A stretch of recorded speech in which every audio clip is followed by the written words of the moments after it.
Now, this life, the Grihasthashram, this stage, is a life full of struggle.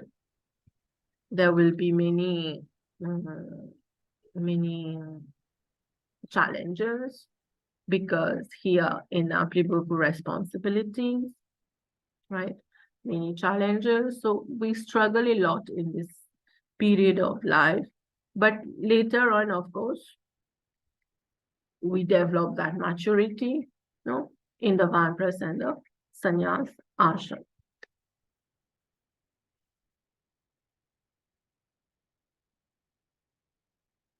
The Vanprastha ashram, say the third segment, the third stage of life, where we renounce life, right? We renounce. It is what you call the forest life. We go to the forest. Normalement, nous dans un Gurukul qui existait dans Gurukul. We go there, not to study as a student, of course, but to share our experience of life. Coming to the age of 50 or 50 plus, we have lots of experiences of life. So we share with them. And at the same time, we continue with our austere life, simple life, studying of scriptures, doing religious activities, spirituality. So all this, they continue, right? We focus on meditation. We focus on yogic sadhana, because now it's time to prepare ourselves to go to heaven, we can say, or to be liberated, to go to heaven. It is the time to prepare for that. But if we see the system today, even at the age of 50 to 75, most of us, we stay in the Grihasthashram, right? Now, if a person maybe 60 plus, let's say, and he or she has children, but that the children are still studying, or bien the parents that still have certain responsibilities towards the children. Should the parents leave the children and go in the Vanprastha ashram? No. Malgré qu'il let's say l'infiniment 70 ans aussi, he or she should not, if li encore in our responsibilities, right? Because it will be like, we are escaping our duty. We are escaping our dharma. Then it's not worth going in the Vanprastha ashram. It's better to stay in the Grihastha ashram and to shoulder the responsibilities. When all responsibilities are over, we go in the Vanprastha ashram. You can take here the example of Dashrath in the Ramayana or in the Ramcharitmanas. We can take that example. Where quand Dashrath il trouve un cheveu blanc, one only. Il trouve un cheveu blanc sur la tête. He decided to give the throne to Ram. At that time, Ram already got married. Ram and Sita were returning to Ayodhya, right? So his responsibilities were actually over. Les enfants, les grands enfants, or were married, fine. Good. So this is how it should be. And then entering the Vanprastha ashram, we continue to do the same thing, but practice detachment, right? But comme on le dit, de nos jours, we have that in our society. Most of us, we stay in the Vanprastha, in the Grihastha ashram. We don't move on, right? And then we enter the sannyas ashram, where we become a sannyasi. A sannyasi discard all connection with his family, desires, material possessions, religion and business, whatever, a property, detach completely, right?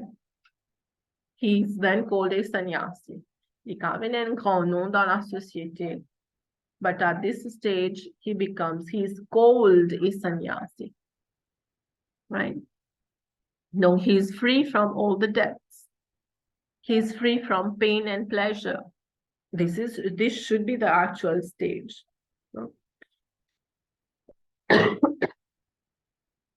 He should be at this stage, he should not be affected, by anger, fear, hatred, and any other bad qualities. He should not be affected by these, right?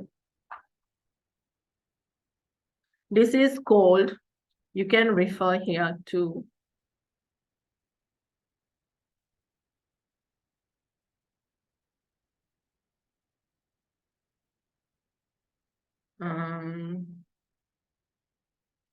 you can refer here to Bhagavad Gita. We call that the equipoise. It's a nice word to learn. You use that in your work.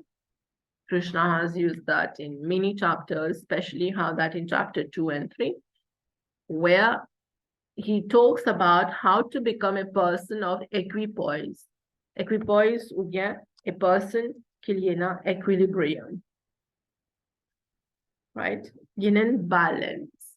He's not, comme on utilisait là, not affected by pain and sorrow, by the pair of opposites. He's not affected. Okay, this is what is called the Jivan Mukti.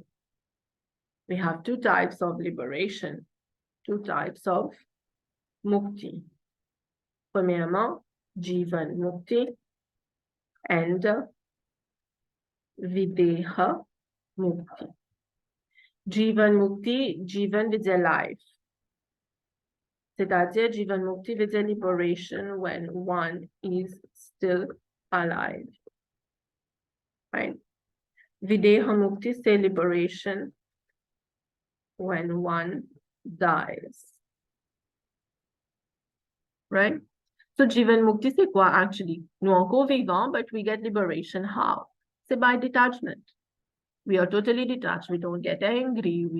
We are in the state of equipoise. We have the equilibrium. Ça, c'est the Jivan Mukti. And then the Videha Mukti happen afterwards. When I die, my soul merges with the Supreme Soul.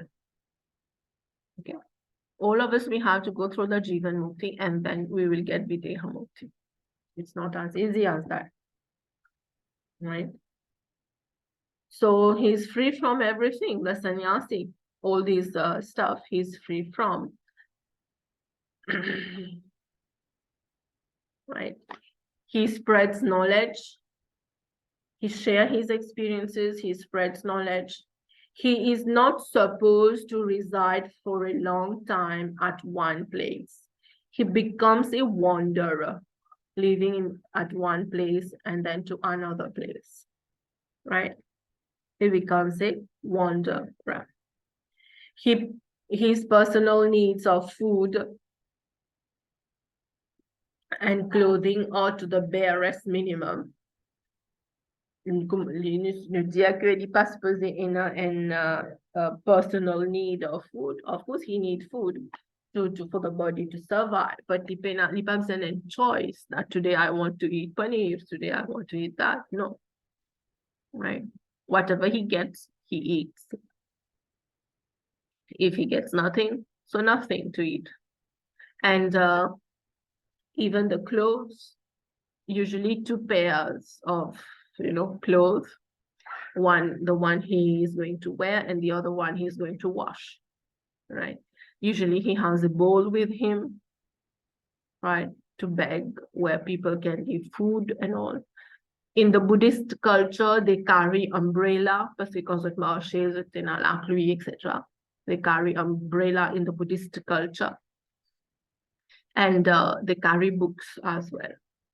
But sannyasis, if we see the Hindu culture, pas nécessairement they carry books. They possibly carry books, no problem in that. But it's pas so necessary, it's pas compulsory. parce qu'ils peuvent déjà vivre in the different gurukuls, moving from one place to another, meeting people, at times sitting under a tree, sleeping under a tree. It's like that, right? He is free from vices like lust, anger, hatred, etc. He is supposed to be an ideal person, right? So these are the 4 ashramas, the brahmacharya ashram, which is the student life, the grihastha ashram, where we get married, we have responsibilities, the vanaprastha ashram, which is the forest life, and the sannyasa ashram, which is a life of total renunciation, right? So all these come under the heading of dharma. We are still with dharma. We have even few things to talk more later. We'll do that, right?